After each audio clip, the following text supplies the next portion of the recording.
Halo semuanya, kembali lagi di channel Naik Level. Pada video kali ini, saya ingin membahas saham ACST ya, atau Akset Indonesia Tbk ya. Ini bergerak di bidang konstruksi bangunan. Sudah rilis laporan keuangan tanggal 28 Februari, jadi akhir Februari ya, di awal Maret.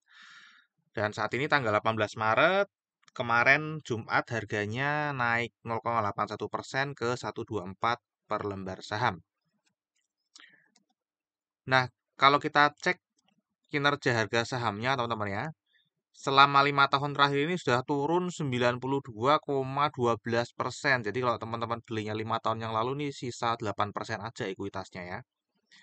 Untuk 1 bulan, 1 minggu, 3 bulan, 6 bulan, 1 tahun ini juga sedang floating minus semua. Hanya 3 tahun terakhir aja yang plus ya, 26,53%.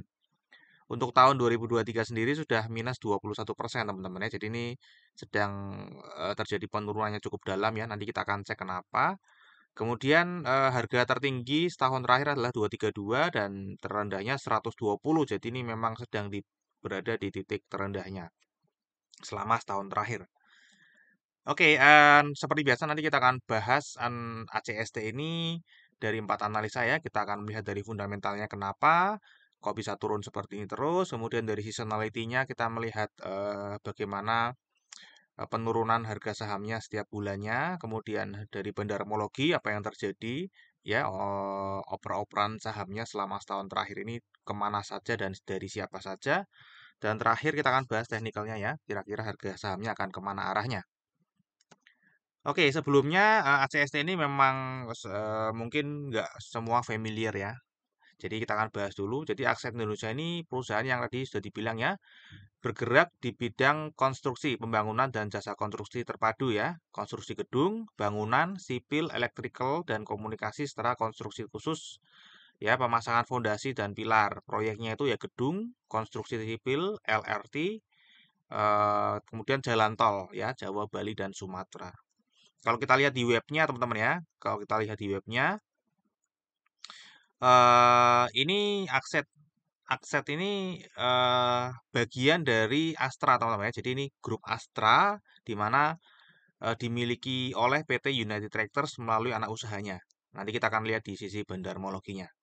Ya, jadi ini termasuknya grup Astra ya. Jadi salah satu perusahaan konstruksi yang dimiliki oleh grup Astra. Oke. Nah, ini adalah corporation terdekat teman-teman ya. Kemarin ada RUPS rencananya eh, tanggal 6 April namun ditunda dan belum ditetapkan kembali ya, belum ditetapkan kembali kapan. Jadi nanti tunggu ya. Oke, sekarang kita akan masuk ke kinerja jangka panjangnya ya. Kita akan lihat ya harga sahamnya bisa turun sedalam itu kenapa. Nah, kalau kita lihat sebenarnya ini dari 2012 ini naik terus teman-teman ya. Wah, ini naik terus, mungkin ekspektasi orang tinggi.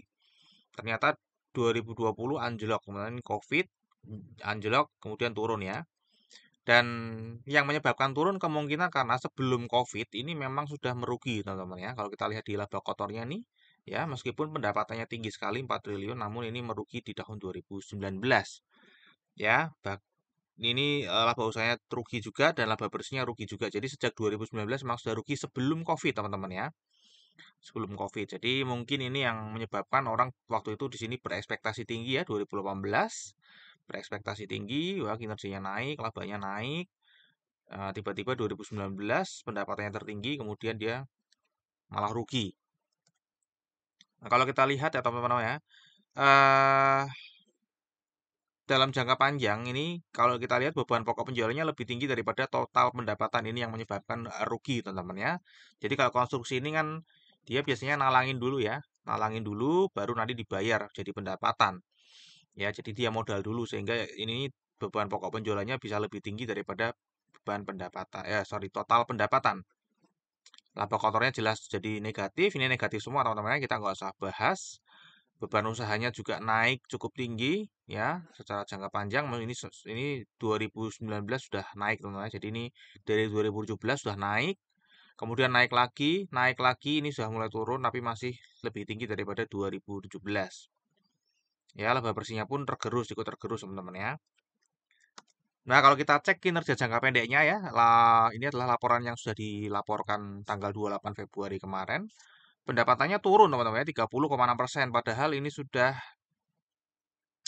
COVID udah nampaknya sudah dilupakan ya, namun ini belum pulih ya sektornya. Ini masih negatif, laba kotornya pun turunnya lebih dalam.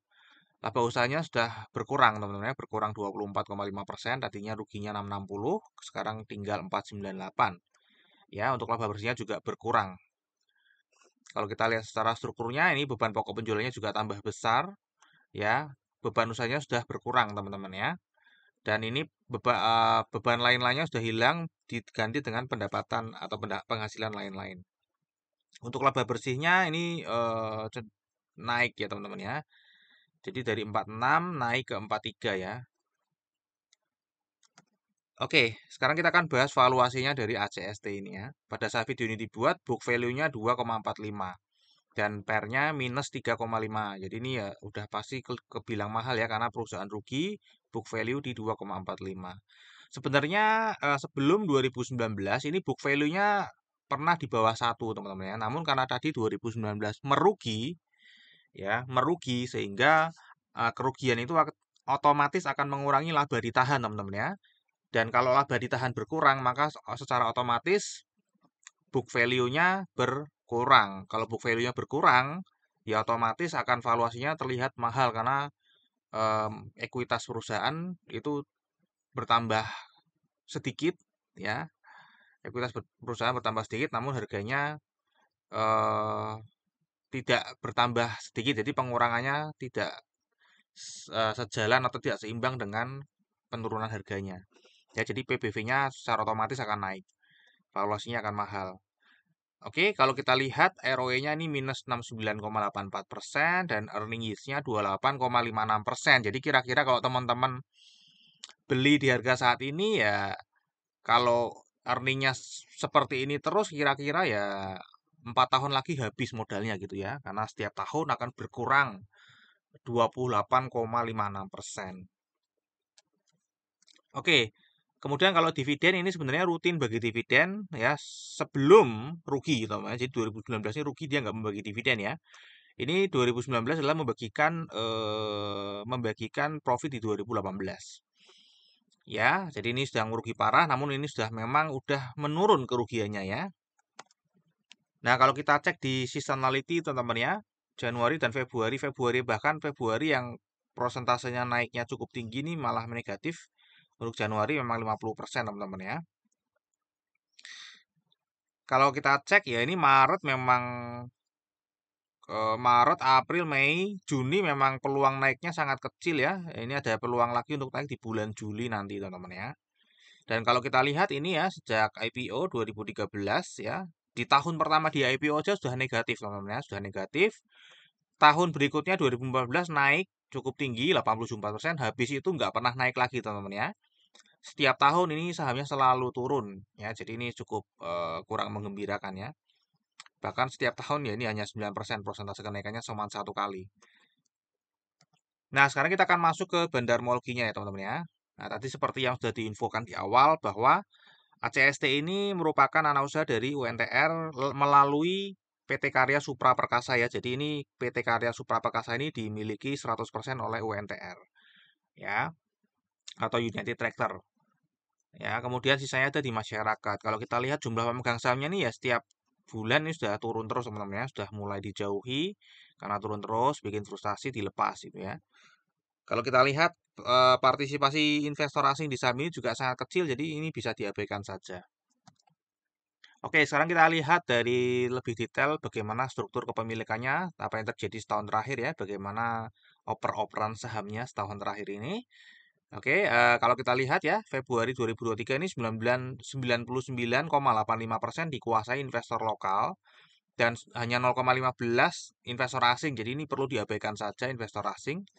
Kalau kita lihat di sini yang tertinggi pertama adalah corporate ya, karena ini memang tadi PT Karya Supra Perkasa ini ya yang memiliki lebih tinggi. Jadi PT Karya Supra Perkasa ini sahamnya juga scriptless, artinya dia bisa jual sahamnya sewaktu-waktu di Bursa Indonesia, teman-teman ya.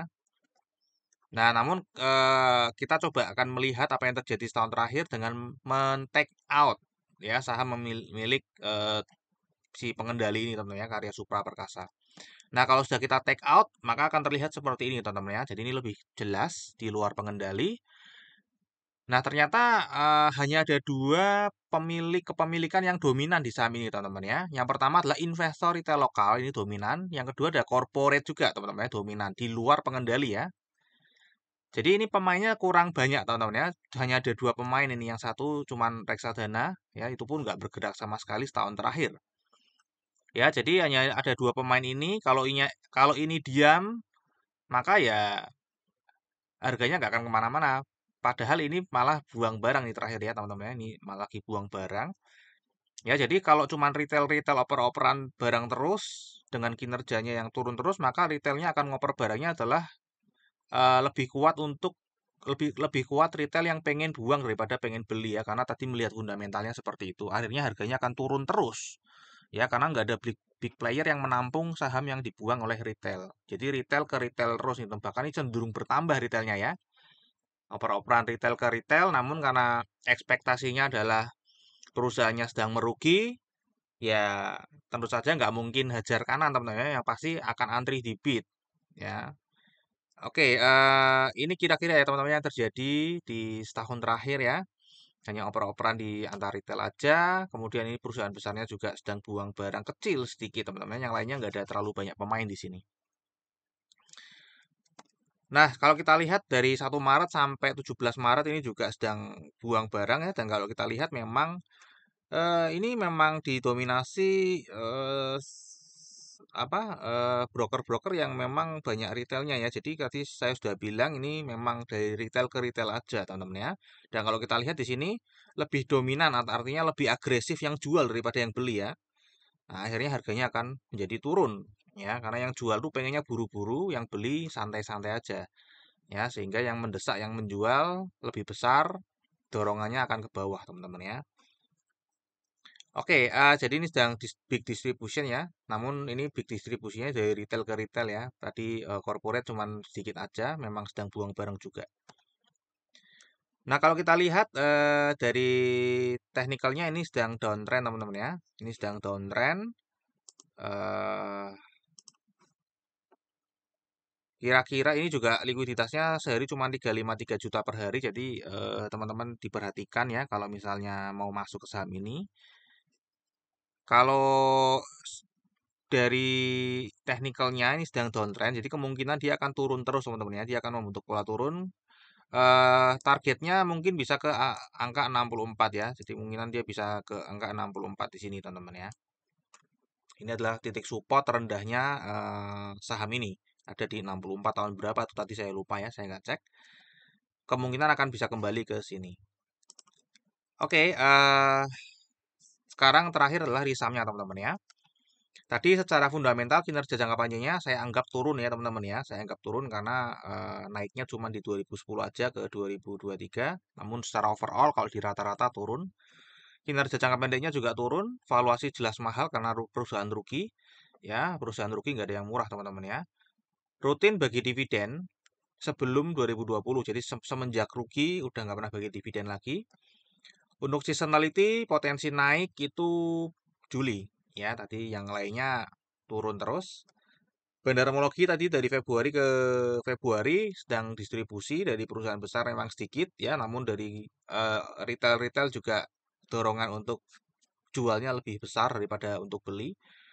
1 sampai 16 Maret, oh, sorry ini harusnya 1 sampai 17 Maret ya.